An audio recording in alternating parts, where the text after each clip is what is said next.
And now we move towards the second segment of our program, of course, very important segment. We were talking about India being the destabilizer factor in the region. We have been talking about India and Pakistan, the suspension of Indus Water Treaty. But right now we are talking and taking a look at the Ganges Water Treaty between Bangladesh and India. We've been joined by Dr. Hassan Abbas, expert water resources. Thank you so much, Mr. Hassan Abbas. Thank you very much. Mr. Hassan Abbas, how are you looking at the current Ganges Water Treaty between India and Bangladesh? It had to be expired. It is about to be expiring, and communication is underway. How are you looking at the dynamic? India being the destabilizer factor as it already suspended Indus Water Treaty with Pakistan. I think this is what India was planning. The Pahalgam attack was just an excuse to get out of the treaty. And but what India does not realize is that the treaty, like Indus Water Treaty and this Ganges Treaty, these treaties have masked quite a few international provisions that an upper riparian must follow, and they have not realized it. They think that if they finish the treaty, they are free to do anything and everything, but this is not the case, because the world is now a community and there are very clear international rules which are way more stringent compared to what were the provisions of these treaties. For example, India is openly saying that they will harm the water resources of Pakistan so that Pakistan may feel the crunch of water shortages. Now, this implies that the civilian population of Pakistan will face water crunch. And the latest on the water rules, international water rules, which is basically the Berlin rules of 2024, they say that the damage to is not permitted even during war. And if they do so, they are committing a war crime. Even prior to Berlin rules of 2024, this thing was well established late in the 40s. In the Geneva Convention, that you cannot impact the water resources of the civilians. And now these rules are more stringent on environment. For example, the rules categorically say that ecological damage must be prevented. Native ecosystems cannot be harmed even during wartime. Poisoning of water is forbidden in any circumstances. And one of the most important things that the Berlin rules say, which apply to the lower riparians, is that customary uses of water by the lower riparian cannot be impacted by the upper riparian. Like, we are already using this water, our irrigation system is there, our dependence is there, which is well documented and can be proven in a court of law. So all those prior uses that India thinks that it can overrule, it cannot. Even if the treaty permitted them to overstep this thing, now once the treaty is finished, those rules are those things are governed by the international rules, and international rules on the customary usage and prior uses are more stringent than India could successfully negotiate during these treaties. So getting out of these treaties is actually exposing India to the international rules and customs and norms. And then international rules also say international norms, and you're talking about India committing war crime.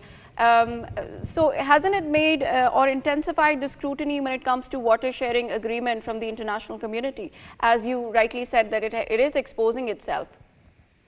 Yes, actually, the international rules say that there should be transparency between any shared basin, and it should be open to the international community, not just the two communities involved, but to the international communities. So if they are planning any projects in the Indus Basin or on the Ganges Basin, that the lower riparian downstream is respectively Pakistan and Bangladesh, they must be done transparently and openly and with access to the international community.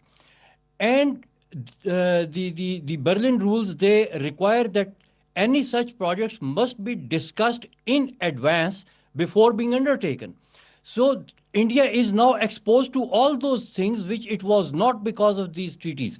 And then the international rules say that all the disagreements between the sharing water nations must be governed by international governing committees, which include forums like United Nations, International Court of Justice, International Court of Arbitration, and there are some other fora also. So there is a very, very strict and very, very clear guidance that is required by India in order to proceed with any projects or any hegemonic designs that they think that they can do without the treaties. They are actually under more scrutiny after they get the mask off of those treaties. Dr. Hassan, India has crossed a red line when it comes to South Asian diplomacy. What concrete steps are you looking at when it comes to Pakistan? Of course, suspension of the treaty unilaterally, and now it is moving towards Bangladesh as well. There are concerns that it would, it might suspend the Ganges River Treaty as well. So what steps do you think the neighboring countries need to take when it comes to India and its unilateral actions? I think one of the most important steps is that we should register cases against India in the international governing committees, especially the International Court of Justice and the International Criminal Court. Because when they say that they are doing something and they are saying it openly, that they are going to harm Pakistan through their water projects and diversion projects, they are going to impact the civilian population of Pakistan.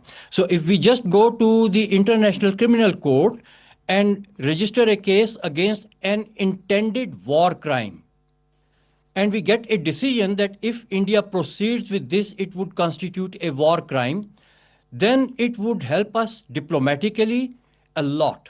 Because if the decision of the International Criminal Court confirms that this is a war crime, then in order to undertake those massive projects, India does not have the technology and ability to do those projects all by themselves. They do not have the heavy industry. They cannot make tunnel boring machines. They cannot make heavy equipment. So they will have to depend on the foreign help. And any international business would not support them with their machines and expertise in committing a war crime. So they would be left completely isolated in the world because of this one simple step that the nations like Pakistan and Bangladesh could straight away take, because they have given already a lot of loose statements, right from their Prime Minister Modi down to their officials, bureaucrats who are openly saying that we are going to harm Pakistan. And I don't know if they have made any such statements against Bangladesh, but even if Pakistan goes there, I'm sure the nations like Bangladesh and all the other lower riparian nations which fear that... Right. Dr. Hassan, also we have Barrister Fatma Shaheen as well with us, and if we look at the International Criminal Court, you just gave us the reference. How would you look at it, Fatma Shaheen?